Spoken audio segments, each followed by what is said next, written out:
আসসালামু আলাইকুম রহমতুল্লাহ। সুপ্রিয় শিক্ষার্থীরা, নিশ্চয়ই তোমরা ভালো আছো। নবম দশম শ্রেণীর সাধারণ শিক্ষা, মাদ্রাসা বোর্ড এবং কারিগরি শিক্ষা বোর্ডের সকল স্তরের শিক্ষার্থীদের শুভেচ্ছা জানাচ্ছি। আজকের ক্লাসে আমাদের আজকের আলোচনার বিষয় হলো বীজগণিতের প্রথম অধ্যায়, দ্বিতীয় অধ্যায়, বীজগণিতের দ্বিতীয় অধ্যায় সেট এবং ফাংশনের সেটের প্রাথমিক আলোচনা। আজকে পর্ব সংখ্যা হলো 2। আমরা আজকে দ্বিতীয় পর্বে মৌলিক আলোচনা করছি। আমরা আজকে আলোচনা করব সেটের সমতা, সেটের অন্তর, উপসেট, প্রকৃত উপসেট, সার্বিক সেট, পূরক সেট, সংযোগ সেট, ছেদ সেট, নিশ্ছেদ সেট, শক্তি সেট এবং ক্রমজোড়ের সেট। হ্যাঁ, এই আলোচনাগুলো নবম দশম শ্রেণীর জন্য অত্যন্ত উপযোগী আলোচনা। সেট ফাংশন থেকে ছোট প্রশ্ন এবং সৃজনশীল প্রশ্নের উত্তরের জন্য আমরা মৌলিক দিকগুলো বুঝে নেওয়ার চেষ্টা করব। প্রথমে হলো সেটের সমতা। সেটের সমতা অর্থাৎ সমান সেট। যদি 2 বা ততোধিক সেটের সদস্য সংখ্যা সমান থাকে তাহলে ওই সেটগুলোকে বলা হয় সমান সেট, অথবা তাদেরকে আমরা বলবো সেটের সমতা। কি বলেছি? যদি 2 বা ততোধিক সেটের সদস্য সংখ্যা যদি সমান থাকে তাহলে সেই সেটকে বলা হবে কি? সেই সেটগুলোকে বলা হবে সেটের সমতা অথবা কে সমান সেট। যেমন ধরো একটি সেট, এই সেটের সদস্য আছে মনে করো 4, 5, 9। হ্যাঁ, বি সেটে সদস্য আছে 4, 5, 5, 9 ইত্যাদি। আবার মনে করো সি সেটের সদস্য আছে 4, 4, 5, 5, 9। তাহলে ব্যাপারটা কি দাঁড়ালো? আমরা জানি কোনো সেটে যদি কোনো সদস্য মানে সেটের মেম্বার কি একাধিকবার উল্লেখ থাকে তাহলে একবারই বোঝায়। আমরা লক্ষ্য করি প্রথম সেটের সদস্য হলো 3টি, 4, 5, 9। দ্বিতীয় সেটে 5 আছে 2 বার, তাহলে এখানেও কিন্তু সদস্য সংখ্যা কয়টি? 3টি। প্রথম সেটে সদস্য সংখ্যা কয়টি? 3টি। এখানেও কিন্তু সদস্য সংখ্যা 3টি। দ্বিতীয় সেটে যদিও মনে হয় 5টি সদস্য আছে, কিন্তু অ্যাকচুয়ালি এখানে সদস্য হলো 4 একবার, 5 একবার, আর হলো 9। তার মানে এই 3টা সেটই কিন্তু কে পরস্পর সমান। এখানে এক্ষেত্রে সেটের সমতা হলো আমরা বলবো সেট এ সমান সেট বি সমান সেট সি। এই হলো সেটের সমতা। নৈর্বৃত্তিকের ক্ষেত্রে খুব উপযোগী। নৈর্বৃত্তিকের ক্ষেত্রে এই ক্লাসটি, আজকের ক্লাসটি অত্যন্ত উপযোগী। সেটের অন্তর হলো ডিফারেন্স বা বিয়োগফল। সেটের অন্তর কাকে বলে বা সেটের ডিফারেন্স কাকে বলে? একটি সেট থেকে অন্য একটি সেটের সদস্য সংখ্যা বাদ দিয়ে, বর্জন করে, বিয়োগ করে নতুন যে সেট পাওয়া যাবে, হ্যাঁ, তা সেই প্রক্রিয়াকে বলা হয় সেটের অন্তর। তো মনে করি যে আমরা এই সেটে 4, 5, 9 এই 3টে সদস্য রয়েছে, আর বি সেটের সদস্য সংখ্যা হলো 5, 9। তাহলে এক্ষেত্রে সেটের অন্তর হবে এ অন্তর বি, অর্থাৎ 4, 5, 9 ডিফারেন্স 5, 9। তো এখানে আমরা খেয়াল করি দ্বিতীয় সেটের সদস্য আছে 5 এবং 9। দেখি প্রথম সেটে 5 আছে কিনা? 5 আছে, তাহলে 5 বাদ যাবে। দ্বিতীয় সেটে আরেকটি সদস্য আছে 9, তাহলে 9 বাদ যাবে। তাহলে কি থাকবে? অ্যাকচুয়ালি এখানে শুধু 4 দ্বারা গঠিত সেট। তাহলে এ বাদ বি, একে বাদ সেটও বলা হয়। বিয়োগ সেট, বাদ সেট, অন্তর সেট, সেটের অন্তর এ বিয়োগ বি, এ বাদ বি। তাহলে এ সেটের সদস্য থেকে বি সেটের সদস্য বাদ যাবে যদি বি সেটের সদস্য এ সেটে থাকে। এখানে যদি ব্যাপারটা যদি এরকম হতো, কীরকম? 9-এর পর আরেকটা সদস্য আছে 11, কিন্তু 11 এই সদস্যটা প্রথম সেটে কিন্তু নাই, তাহলে 11 সদস্যটা এখানে আসবে না। দ্বিতীয় সেটের অন্তর সেট। অন্তর সেট হলো বিয়োগ সেট, অর্থাৎ বিয়োগ চিহ্নের পর, ডিফারেন্স চিহ্নের পর যে সেটটা থাকবে সেই সেটের সদস্য যদি আগের সেটে না থাকে তাহলে অন্তর সেটে ওই সদস্যটা আসবে না। এখানে যা থাকে প্রথম সেটে যা থাকবে বিয়োগ করার পর, বাদ দেওয়ার পর সেই সদস্য শুধু লিখতে হবে। যেমন এখন এখানে 4, 5, 9, 5, 9, 11, শুধু 5 এবং 9কে আমরা বাদ দিতে পেরেছি, কিন্তু 11 সদস্যটা প্রথম সেটে নেই, তাই 11 সদস্য কি এই অন্তর সেটে আসবে না। অন্তর সেটে আসবে শুধু এখানে যা থেকে গেল 4 থেকে গেল, তাহলে হয়ে গেল সেটের কি অন্তর। এবার আমরা উপসেটে যাব। উপসেট হলো সাবসেট। উপসেট সাবসেট কোনো সেটের সদস্যগুলো দ্বারা যতগুলো নতুন সেট গঠন করা যায় তাদেরকে বলা হয় প্রথম সেটের উপসেট। যতগুলো নতুন সেট গঠন করা যায় তাদেরকে বলা হয় প্রথম সেটের কি সেট? উপসেট। তো এখানে আমরা লক্ষ্য করি, মনে করি এ একটি সেট যার সদস্য হলো 4, 5। তাহলে ইহা দ্বারা আমরা কি করতে পারি? কয়টা নতুন সেট গঠন করতে পারি? যে প্রথমে সেট নিজেই একটা কি উপসেট, তারপরে এক সদস্য বিশিষ্ট উপসেট 4, 5, এক সদস্য বিশিষ্ট উপসেট 4, 5। আমরা জানি সেটের জগতে আরেকটি সেট রয়েছে যে সেটের কোনো সদস্য থাকে না, সদস্যবিহীন সেট। এরকম সেটকে আমরা কি সেট বলি? ফাঁকা সেট। সেই ফাঁকা সেট প্রকাশের জন্য আমরা একটা বিশেষ প্রতীকও ব্যবহার করে থাকি, ওরি। তাহলে কয়টা সদস্য, কয়টা উপসেট হলো? 1, 2, 3, 4। তাহলে 2 সদস্য বিশিষ্ট সেটের উপসেট কয়টা হলো? 4টি। তাহলে এখানে এই 4টি সেটের প্রত্যেকটিকে প্রদত্ত এ সেটের কি সেট বলা হবে? উপসেট। তো এই ক্ষেত্রে যদি এ একটি সেট হয় আর তার উপসেট যদি বি হয় তাহলে আমরা উপসেটটিকে আমরা স্যাম্পল হিসেবে প্রকাশ করব কে? এ সাবসেট অফ কে? বি। অর্থাৎ এ হইল প্রধান সেট আর বি হইল উপসেট, মানে B is A subset of A. A সেটের উপসেট হলো কি? বি। এ সেটের উপসেট হলো বি।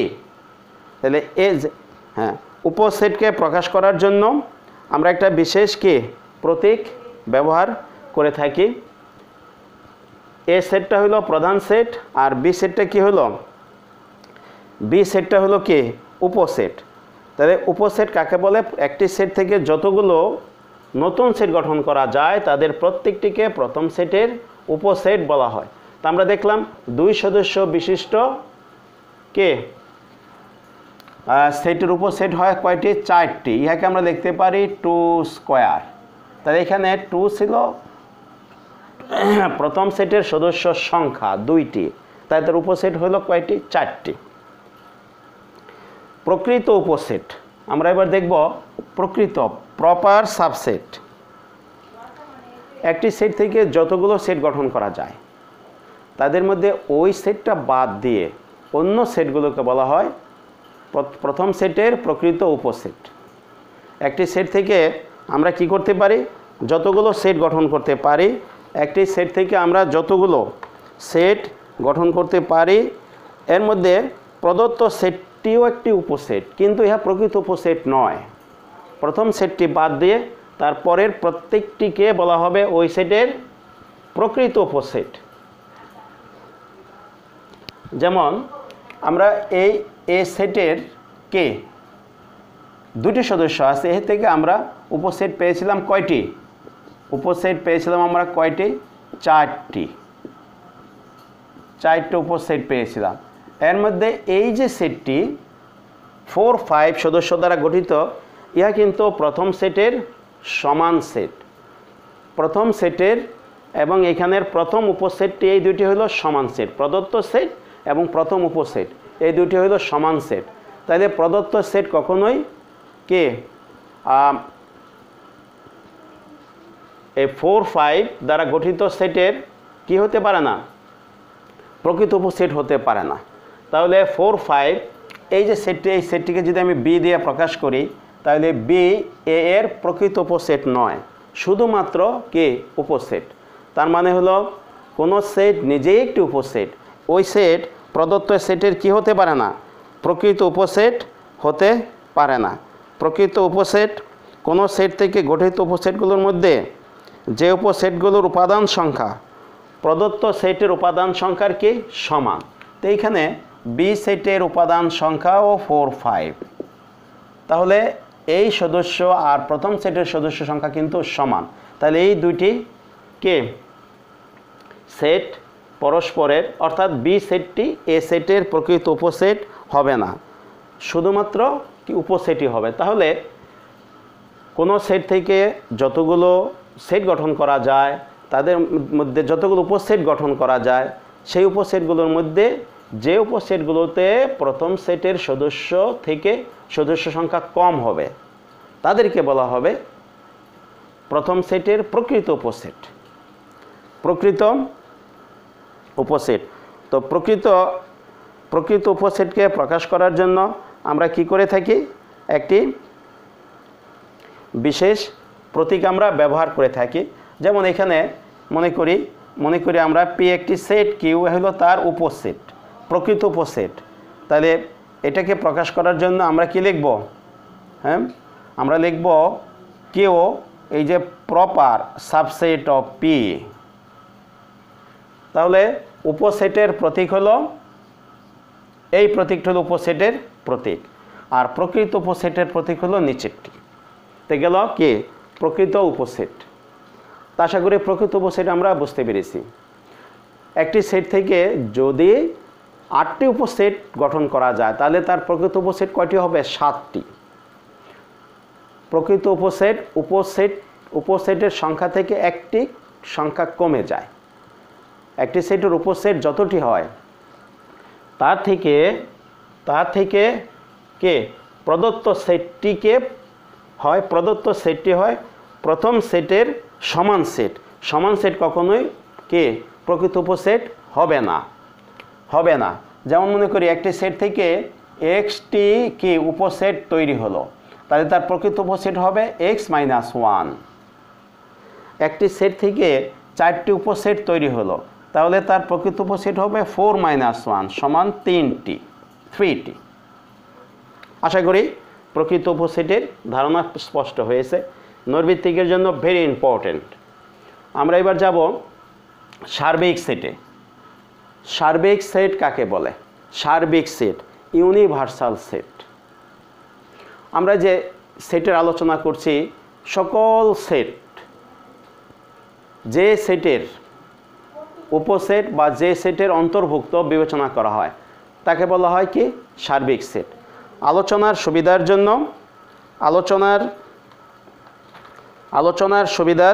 জন্য কি করা হয়, সকল সেটকে যে সেটের উপসেট বিবেচনা করা হয় তাকে বলা হয় ওই সেটগুলোর সার্বিক সেট। সার্বিক সেটের প্রতীক হল কি ক্যাপিটাল ইউ, ইউনিভার্সাল সেট। সার্বিক সেটের প্রতীক আমি শেষে বিভিন্ন সেটের নাম লিখে প্রতীকগুলো অবশ্য দেখাবো। তাহলে সার্বিক সেট কাকে বলে? সংশ্লিষ্ট যত ধরনের সেট আছে ওই সেটগুলো যে সেটের কে উপসেট হিসেবে বিবেচনা করা হয় তাকে বলা হয় ওই সেটগুলোর সার্বিক সেট। আলোচনার অধীন সকল সেট যে একটা নির্দিষ্ট সেটের উপসেট, ওই বৃহত্তর সেটটিকে বলা হয় কি অন্যান্য সকল সেটের সার্বিক সেট। যেমন বিষয়টা এভাবে উত্থাপন করা যেতে পারে, যেমন এক বালতি পানি থেকে এক বালতি পানি, তাহলে এক বালতি পানি থেকে আমি কি বিভিন্ন আকৃতির জগ দ্বারা পানি ভরে নিতে পারবো, এ থেকে বিভিন্ন গ্লাস দ্বারা পানি ভরে নিতে পারবো। তাহলে যত গ্লাস পানি হইল বা যত জগ পানি হইল, এই জগগুলো গ্লাসগুলো হইল কে ওই বালতি থেকে কে পূর্ণ হয়েছে। তাহলে বালতিটা হলো ওই জগগুলো, গ্লাসগুলো, কাপগুলোর কে সার্বিক সেট। যত সেট নিয়ে আমরা আলোচনা করি সবগুলি সেট হলো সার্বিক সেটের উপসেট। অর্থাৎ এই সবগুলি সেট যে সেটের উপসেট তাই হলো কি সার্বিক সেট। সার্বিক সেটের সিম্বল হলো ক্যাপিটাল ইউ, ইউনিভার্সাল সেট। আমরা এখন আলোচনা করব একটা ইম্পর্টেন্ট সেট, সেটা হলো কি পূরক সেট। পূরক সেট কাকে বলে? সুপ্রিয় শিক্ষার্থীরা, পূরক সেট দুইভাবে আমরা পূরক সেটকে সংজ্ঞায়িত করতে পারি, সার্বিক সেটের সাপেক্ষে এবং একটি সেটের সাপেক্ষে অন্য সেটের পূরক সেট। প্রথমে বলি সার্বিক সেটের সাপেক্ষে পূরক সেটের সংজ্ঞা। সার্বিক সেটের যে সকল সদস্য অন্য কোনো সেটে নাই, অপর একটি সেটে কি অপর একটি সেটে নাই, ওই সকল সদস্য দ্বারা গঠিত সেটকে বলা হয় সার্বিক সেটের সাপেক্ষে পূরক সেট। মনে করি সার্বিক সেট ইউ, আরেকটি সেট হলো এ। তাহলে হ্যাঁ, এর পূরক সেট এ প্রাইম, প্রাইম চিহ্ন দ্বারা পূরক সেটকে প্রকাশ করা হয়, বা কমপ্লিমেন্ট সেট পূরক সেট কি হবে সমান সার্বিক সেট বাদ এ সেট। তাহলে এ সেটের যে সকল সদস্য সার্বিক সেটে নেই, সেই সদস্যগুলো দ্বারা গঠিত সেট হলো সার্বিক সেটের সাপেক্ষে এ সেটের পূরক সেট। এ কমপ্লিমেন্ট সাধারণ সংজ্ঞা যদি বলি, সার্বিক সেটের যে সকল সদস্য অন্য কোনো সেটে নেই, সেই সদস্যগুলো দ্বারা গঠিত সেটকে বলা হয় সার্বিক সেটের সাপেক্ষে ওই সেটের পূরক সেট। মনে করি সার্বিক সেট ইউ আর এ একটি সেট, তাহলে এ সেটের পূরক সেট হবে এ প্রাইম বা এ কমপ্লিমেন্ট সমান সার্বিক সেট বাদ এ সেট। গেল এটা নাম্বার ওয়ান, এক নাম্বার। দ্বিতীয়, মনে করি এ এবং বি দুটি সেট, এ এবং বি দুটি সেট, তাহলে বি সেটের যে সকল সদস্য কোথায় নাই, এ সেটে নাই, তাদেরকে বলা হবে কি তাদেরকে বলা হবে বি সেটের সাপেক্ষে এ সেটের পূরক সেট। এক্ষেত্রে আমরা পূরক সেটকে লিখব এ বাদ বি। ওটা করেও বলা যেতে পারে এ সেটের যে সকল সদস্য বি সেটে নেই, তাদেরকে বলা হবে এ সেটের সাপেক্ষে বি সেটের পূরক সেট, এবং এটাকে আমরা লিখব কি, এটাকে আমরা লিখব এইভাবে বি বাদ এ। অর্থাৎ দুইটি সাধারণ সেটের ক্ষেত্রে একের সাপেক্ষে অপরের পূরক সেট, আরেকটা হলো সার্বিক সেটের সাপেক্ষে পূরক সেট। সার্বিক সেটের সদস্যগুলোকে অ্যাভয়েড করতে হবে, ওই সেটের সদস্যগুলোকে অ্যাভয়েড করতে হবে। কিভাবে? সার্বিক সেটের কিছু সদস্য আছে যেগুলি আরেকটি সেটের মধ্যে নাই, এই সদস্যগুলো দ্বারা আমরা যে সেটটা গঠন করব তাকে বলা হবে সার্বিক সেটের সাপেক্ষে কে ওই সেটের পূরক সেট। তো একটি উদাহরণ দেওয়া যেতে পারে, যেমন মনে করি সার্বিক সেটের সদস্য আছে 1 2 3 মনে করলাম, আর এ সেটের সদস্য আছে কি, এ সেটের সদস্য আছে 2 3। তাহলে আমরা লিখব এ কমপ্লিমেন্ট কি হবে সার্বিক সেট বাদ এ সেট, তার মানে হলো 1 2 3 বাদ 2 3। তাহলে কি দাঁড়ালো, ওই যে বাদ সেট বিয়োগ সেট অন্তর সেটের নিয়ম অনুযায়ী এখানে কে এই 2 এবং 3 বাদ যাবে, থাকবে শুধু 1। তাহলে এ কমপ্লিমেন্ট হয়ে গেল কি 1। আশা করি পূরক সেট তোমরা বুঝতে পেরেছো। এবার আমরা যাব সংযোগ সেট, সেট ইউনিয়ন, সংযোগ সেট, সেট ইউনিয়ন। যেমন নদীর দুই পারকে সংযুক্ত করে কে একটা ব্রিজ বা সেতু। নদীর এই পারে যতগুলো বাড়িঘর আছে, ওই পারে যতগুলো বাড়িঘর আছে, সকল বাড়িঘরকে পরস্পরের সাথে যুক্ত করে দিল যোগাযোগের ক্ষেত্রে, এক পারের মানুষ আরেক পারে যেতে পারে, হ্যাঁ, সংযোগ করে দেওয়া, ইউনিয়ন, সংযুক্ত। তাহলে সংযোগ সেটের সংজ্ঞাটা আমরা বলি, দুই বা ততোধিক সেটের কি সদস্যগুলোকে একত্রে করে যে নতুন সেট গঠিত হয় তাকে বলা হয় প্রদত্ত সেটগুলোর সংযোগ সেট। দুই বা ততোধিক সেটের সবগুলো সদস্যকে একবার বিবেচনা করে কোনো সদস্য বাদ না দিয়ে নতুন যে সেট গঠিত হয় তাকে বলা হয় প্রথম সেটগুলোর সংযোগ সেট। যেমন মনে করি এ একটি সেট আর বি একটি সেট, এ এবং বি দুটি সেট, তাহলে এ এবং সংযোগ সেটের বলে রাখি সংযোগ সেটের প্রতীক হলো কি কাপ, মাত্রা ছাড়া ইও, এটাকে দেখতে অনেকটা কাপের মতো মনে হয়, পেয়ালার মতো মনে হয়। এখানে যদি মাত্রা দেওয়া হয়, বোল্ড করা হয়, তাহলে হয়ে যাবে সার্বিক সেট। খুব খেয়াল করতে হবে কিন্তু সংযোগ সেট মাত্রা না দিলে সংযোগ সেট, আর মাত্রা দিলে হবে সার্বিক সেট। তাহলে এ এবং বি এই সেট দুটির সংযোগ সেট হবে এ কাপ বি। তা আমরা এটাকে পড়ব কীভাবে? পড়ব আমরা এটাকে এ কাপ বি, আমরা এটাকে পড়তে পারি এ সংযোগ B, A cup B A সংযোগ বি। আমরা পড়তে পারি A union B, U N I O N A union B. এইভাবে আমরা পড়তে পারি। দুই বা ততোধিক সেটের সকল সদস্যকে একবার বিবেচনা করে যে নতুন সেট গঠিত হয় তাকে বলা হয় প্রথমোক্ত সেটগুলোর সংযোগ সেট। যেমন এ সেটের এ সংযোগ বি, যদি এ সেটের সদস্য যদি হয় 2 3 সংযোগ বি সেটের সদস্য যদি হয় 2 5, তাহলে এ এবং বি এর সংযোগ সেটটা কি হবে 2 3 5। 2 কিন্তু এখানেও আছে, দুই জায়গায় 2 আছে, একবার নিতে হবে। আমরা জানি কোনো সদস্য একাধিকবার লিখলেও বিবেচনা করলেও একবারই ধরা হয়, সদস্য একবারই ধরা হয়। তাহলে এ সংযোগ বিটা কি হবে 2 3 5, এ সংযোগ বি 2 3 5। এবার আমরা বলবো shadow set, set intersection, intersect করে, ছেদ করে, মিলিত হয়। তো মিলিত হয়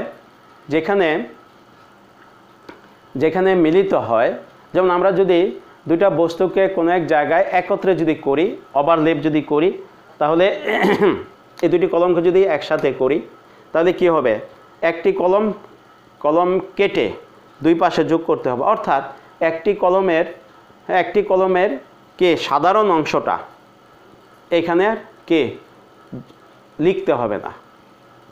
তার মানে হলো দুই বা ততোধিক সেটের শুধু সাধারণ সদস্যগুলো দ্বারা গঠিত সেটকে বলা হয় প্রদত্ত সেটগুলোর কে স্যাডো সেট, প্রদত্ত সেটগুলোর স্যাডো সেট, সেট ইন্টারসেকশন।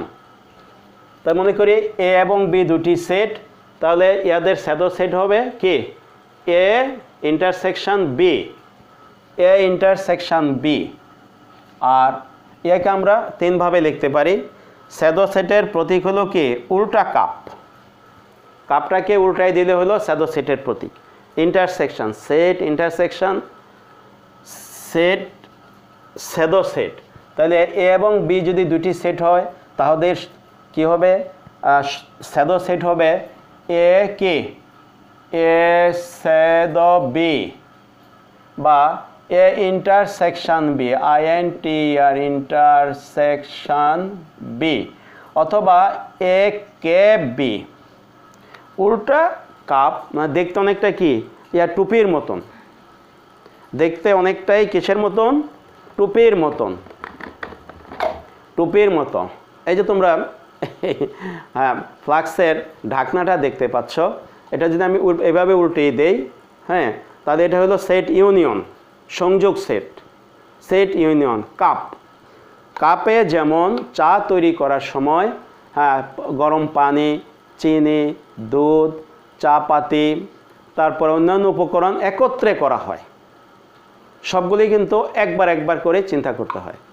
আর সেট ইউনিয়নটা হলো ঠিক উল্টা, এটা দেখতে ক্যাপের মতো, টুপির মতো, টুপির মতো, স্যাডো সেট।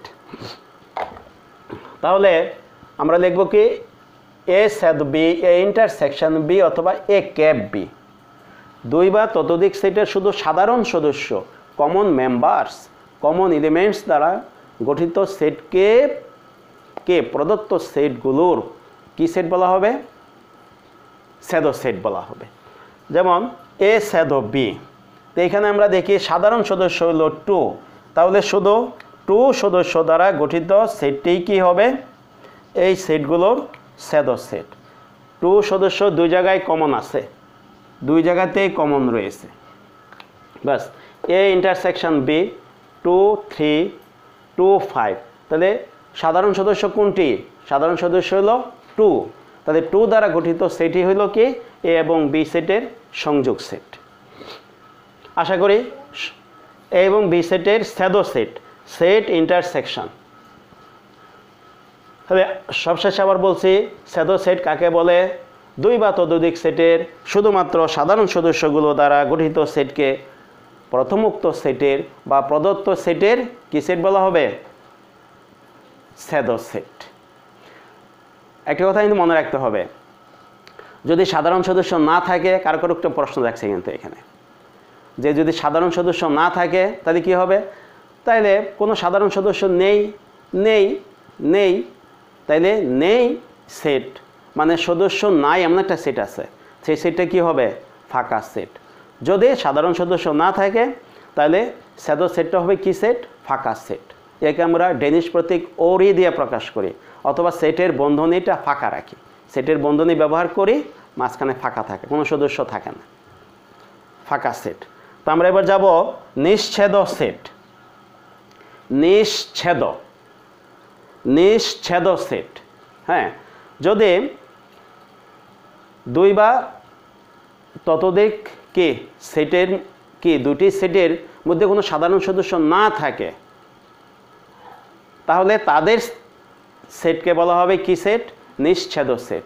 অর্থাৎ ছেদ সেটের মধ্যে যদি কোনো সদস্য না থাকে তাহলে সেই সেটকে বলা হবে নিশ্ছেদ সেট। নিশ্ছেদ সেট, দুইটি সেটের মধ্যে যদি কোনো কে সাধারণ সদস্য না থাকে তাহলে এই সেট দুটিকে পরস্পর নিশ্ছেদ সেট বলা হয়। যেমন এ এবং একটি সেট, বি একটি সেট, এ সেট বি, এদের মধ্যে যে কোনো সদস্য নাই, সদস্য নাই যদি তাদের না থাকলে কি সেটটা হবে? ফাঁকা সেট, ওরি। তাহলে এই ক্ষেত্রে এ এবং বি পরস্পর নিশ্ছেদ, এ এবং বি সেট পরস্পর নিশ্ছেদ সেট। অর্থাৎ দুইটি সেটের মধ্যে কোনো সাধারণ সদস্য আমরা খুঁজে পাইনি, যদি না থাকে তাহলে এই সেট দুটি হবে নিশ্ছেদ সেট। সেটা কীরকম? যেমন এ সেট 1 2, বি একটি সেট, তার সদস্য হইল 3 6, তাহলে কি এখানে কোনো কমন সদস্য আছে? এ এবং বি সেটের মধ্যে কোনো সাধারণ সদস্য আছে কি? নেই।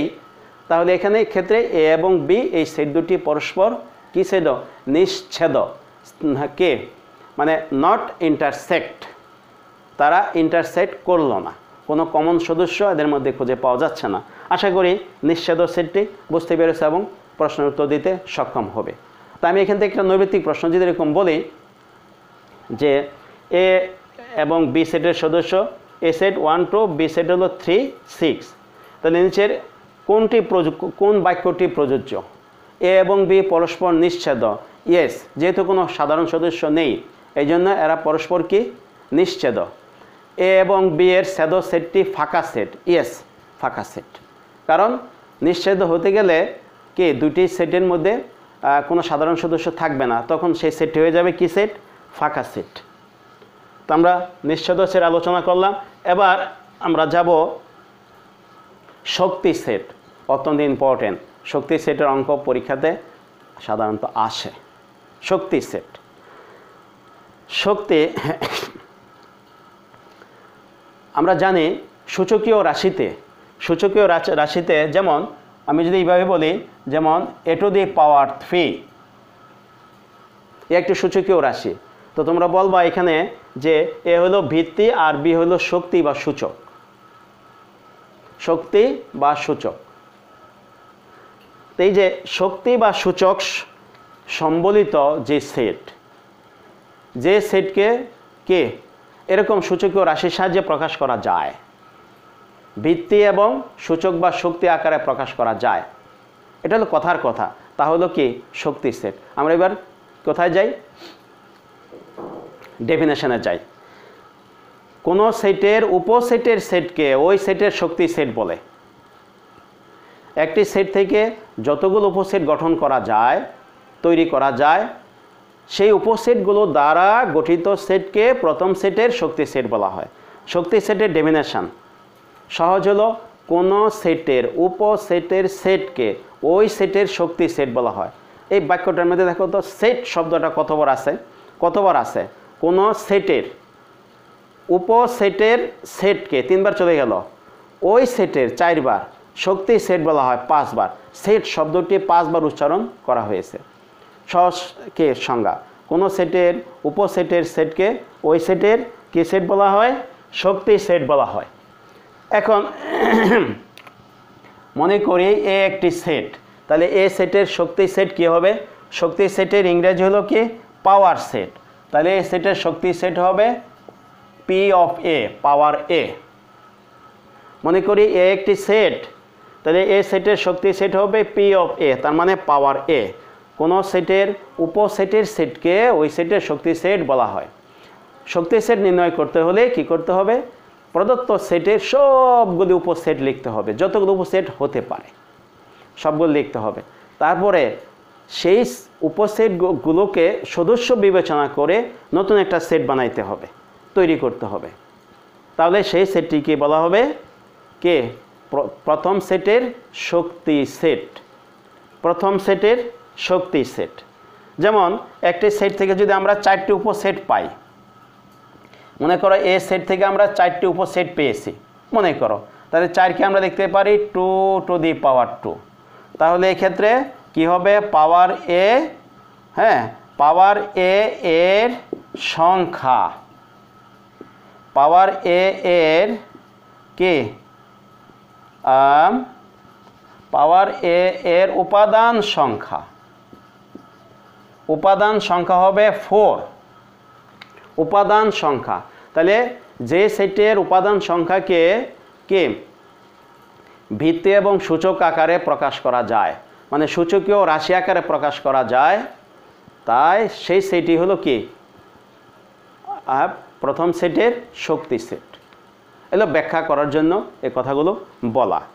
ব্যাখ্যা করা, উপাদান সংখ্যাকে কে কোনো একটি মৌলিক রাশির শক্তি বা সূচক আকারে প্রকাশ করা যায়। হ্যাঁ, তাহলে আলোচনাটা আরও ক্লিয়ার হলো। উপসেটের সদস্য, শক্তি সেটের সদস্য সংখ্যাকে কিভাবে প্রকাশ করা যায়? হ্যাঁ, কিভাবে প্রকাশ করা যায়? কোনো মৌলিক সংখ্যার শক্তি হিসেবে প্রকাশ করা যায়, কোনো মৌলিক সংখ্যার শক্তি হিসেবে প্রকাশ করা যায়। এখানে মনে রাখার জন্য আমি বলছি, শক্তি সেটের সদস্য সংখ্যাকে যে কোনো মৌলিক সংখ্যার শক্তি রূপে প্রকাশ করা যায়, মনে রাখতে হবে সেই মৌলিক সংখ্যাটা কিন্তু 2 অবশ্যই 2 হবে, মনে রাখতে হবে। আমরা এবার যাব ক্রমজোড়ের সেট। ক্রমজোড়ের সেট কাকে বলে? ক্রমজোড়ের সেট। উত্তর হলো কার্তেশীয় গুণজ সেটকে, দুইটি সেটের কার্তেশীয় গুণজ সেটকে ওই সেটগুলোর ক্রমজোড়ের সেট বলা হয়। ক্রমজোড়ের সেট কাকে বলে? দুইটি সেটের কে কার্তেশীয় গুণজ সেটকে ওই সেটগুলোর কি সেট বলা হবে? ক্রমজোড়ের সেট বলা হবে। দুইটি সেটের কার্তেশীয় গুণজ সেটকে ওই সেটের ক্রমজোড়ের সেট বলা হয়। তাহলে এখন একটা কথা শব্দ হলো যে ক্রমজোড় শব্দটা আসলে কি? ক্রমজোড় কি? ক্রম অনুযায়ী জোড় মানে দুইটি সদস্য, দুইটি সংখ্যাকে ক্রম অনুযায়ী লেখা। হ্যাঁ, দুইটি সদস্যের কোন সদস্যটি প্রথমে বসবে, কোনটি দ্বিতীয় ক্ষেত্রে বসবে, কোনটি আগে বসবে, কোনটি পরে বসবে, তা বিবেচনা করে যে জোড় গঠিত হয় তাকে বলা হয় ক্রমজোড়। যেমন এ একটি সদস্য, বি একটি সদস্য, তো এই ক্ষেত্রে এ এবং বি এর ক্রমজোড় হবে এ বি এর ক্রমজোড় এ কমা বি। ক্রমজোড়কে অবশ্যই প্রথম বন্ধনী দিয়ে প্রকাশ করতে হয়, ক্রমজোড়কে অবশ্যই প্রথম বন্ধনী দিয়ে প্রকাশ করতে হয়। তাহলে দুইটি সেটের কার্তেশীয় গুণজ সেটটির ক্রমজোড় আকারে প্রকাশ করা হয়, সেই ক্রমজোড়গুলো দ্বারা গঠিত সেটকে বলা হয় ক্রমজোড় সেট, ক্রমজোড়ের সেট। যেমন তোমাদের সুবিধার জন্য আমি একটা উদাহরণ দিচ্ছি। মনে করো এ একটি সেট যার সদস্য হইল কি এ বি, বি একটি সেট যার সদস্য হইল কি শুধু মনে করো 1। তাহলে এ এবং বি এর কার্তেশীয় গুণজ সেট হবে কি এ ক্রস বি, এ ক্রস বি। তাহলে এ cross B, A B cross 1। এখন এখানে আমরা ক্রমজোড় গঠন করব। তাহলে ক্রমজোড় কয়টা হবে? এখানে দুইটি সদস্য, এখানে একটি, 2 ও 2 দুইটি ক্রমজোড় হবে। প্রথমে হবে A1 একটি ক্রমজোড়, আরেকটি হবে কি B1 আরেকটি ক্রমজোড়। তাহলে কয়টা ক্রমজোড় হলো? এখানে দুইটি। এই ক্রমজোড়গুলো দ্বারা আমরা সেট গঠন করব। সেট গঠন করতে হলে প্রথমে এবং শেষে মানে সেটের বন্ধনী দিতে হবে, সেটের বন্ধনী শুরু এবং শেষ। তাহলে এই যে এ ক্রস বি এর সেটকে বলা হচ্ছে কি এ এবং বি সেটের ক্রমজোড়ের সেট। তাহলে আবার বলছি, ক্রমজোড়ের সেটটি কাকে বলে? দুইটি সেটের কার্তেশীয় গুণজ সেটকে বলা হয় ক্রমজোড়ের সেট। অর্থাৎ দুটি সেটের সদস্যগুলোকে ক্রমজোড় আকারে লিখে যে সেট গঠন করা হয় ক্রমজোড়গুলোর দ্বারা, সেই সেটকে বলা হয় ওই সেটগুলোর ক্রমজোড়ের সেট। মনে রাখতে হবে, ক্রমজোড় গঠন করার সময় প্রথম সেটের সদস্য অবশ্যই প্রথমে লিখতে হবে। ক্রমজোড় গঠন করার সময়, যেমন আমি এখানে A1 1B লিখলে কিন্তু হবে না, প্রথম সেটের সদস্য প্রথমে লিখতে হবে। ক্রমজোড় গঠন করার সময় প্রথম সেটের সদস্য অবশ্যই প্রথমে লিখতে হবে। তাহলে আশা করি ক্রমজোড়ের সেট ধারণায় চলে আসছে। এই আলোচনা ভিত্তি গঠন করবে সেটের ক্ষেত্রে যে মৌলিক আলোচনাকে আমি দুটি ভাগে ভাগ করেছি, পর্ব 1 পর্ব 2, তোমরা দুটি ক্লাসে কিন্তু ফলো করবে। তো আশা করি সামান্যতম হলেও উপকৃত হবে। এখানে সর্বশেষ একটি কথা বলে রাখি যে ক্রমজোড়ের ক্ষেত্রে দুটি সদস্য থাকে, যেমন এক্স এবং ওয়াইয়ের ক্রমজোড় x, y ক্রমজোড় লিখলাম। আবার এক্স আর ওয়াই দ্বারা গঠিত সেট হবে এইরকম, দুই সদস্যের সেট আর ক্রমজোড় এক নয়। কি বলেছি? ভেরি ইম্পর্টেন্ট বাক্য কিন্তু। দুই সদস্য দ্বারা গঠিত সেট, দুইটি সদস্য দ্বারা গঠিত সেট এবং ক্রমজোড় কিন্তু এক নয়। তো এখানে কিন্তু এক হবে না। তার কারণ কি? এই যে আমরা সেটটা লিখেছি, এক্ষেত্রে কিন্তু আমরা ওয়াইকে আগে লিখতে পারি, কোনো অসুবিধা নাই। দুইটি সদস্য দ্বারা গঠিত সেটের সদস্যগুলোকে আগে পরে লেখা যায়, কিন্তু ক্রমজোড়ের সদস্যগুলো আগে পরে করে লেখা যাবে না। কারণ কি? এরকম প্রশ্ন কোনো এক সময় হতো সেটের ক্ষেত্রে, যে ক্রমজোড়ের সদস্যগুলোকে প্রথমটা দ্বিতীয় ক্ষেত্রে, দ্বিতীয়টা প্রথম ক্ষেত্রে লেখা যাবে না। কেন? ক্রমজোড়ের ক্ষেত্রে প্রথম সদস্য দ্বারা বোঝায় কি? গণিতে একটা বিশেষ টার্ম আছে, লেখচিত্রের ক্ষেত্রে ভুজ এবং কোটি। প্রথম সদস্য দ্বারা বোঝায় ভুজ, দ্বিতীয় সদস্য দ্বারা বোঝায় কোটি। প্রথম সদস্য দ্বারা ভুজ বোঝায় ভুজ অক্ষর মান, আর দ্বিতীয়টা দ্বারা বোঝায় কোটি অক্ষর মান, দ্বিতীয়টা দ্বারা বোঝায় কোটি। এখন আমরা যদি চেঞ্জ করে দেয় তাহলে ভুজ হয়ে যাবে কোটি, কোটি হয়ে যাবে ভুজ। সুতরাং এক্স ওয়াইয়ের ক্রমজোড় আর এক্স ওয়াই দ্বারা গঠিত সেট এক নয়, কখনোই এক নয়, অনেক ডিফারেন্স, কখনোই এক নয়। তার মানে হলো আমরা যদি এইভাবে লিখি, এইভাবে লিখতে হবে, এক্স ওয়াইয়ের ক্রমজোড় নট ইকুয়াল ওয়াই এক্সের ক্রমজোড়, কখনোই না। কিন্তু সেটের কিন্তু সঠিক, সেটের ক্ষেত্রে কিন্তু সঠিক। কেমন? সেটের ক্ষেত্রে যদি আমরা লিখি এ বি দ্বারা গঠিত সেট সমান বি এবং এ দ্বারা গঠিত সেট, কোনো অসুবিধা নেই। সেটির ক্ষেত্রে সদস্যগুলো মান অনুযায়ী যে অধক্রমে বা ঊর্ধ্বক্রমে লিখতে এমন কোনো কথা নেই। তো আশা করি সুপ্রিয় শিক্ষার্থীরা এই সেটের সাধারণ আলোচনার এই দ্বিতীয় পর্বটি তোমাদের সামান্য হলেও উপকারে আসবে। তোমরা এই ক্লাসটা শেয়ার করবে, সাবস্ক্রাইব করবে, আমার জন্য দোয়া করবে। আর এখন থেকে ধারাবাহিকভাবে সেট সমস্যার কিছু সমাধান পরবর্তী ক্লাসগুলোতে আসবে। আমার ক্লাসগুলো নিয়মিত পেতে হলে বেল বাটনে ক্লিক করে রাখবে, ক্লাসগুলো পেয়ে যাবে। সবাই সুস্থ থাকো, সামাজিক দূরত্ব বজায় রাখো, ঘরে বসে বেশি বেশি করে পড়াশোনা করো। সবার সুস্থতা কামনা করে পরবর্তী ক্লাসের জন্য আমন্ত্রণ জানিয়ে এখানে শেষ করছি আজকের মতন।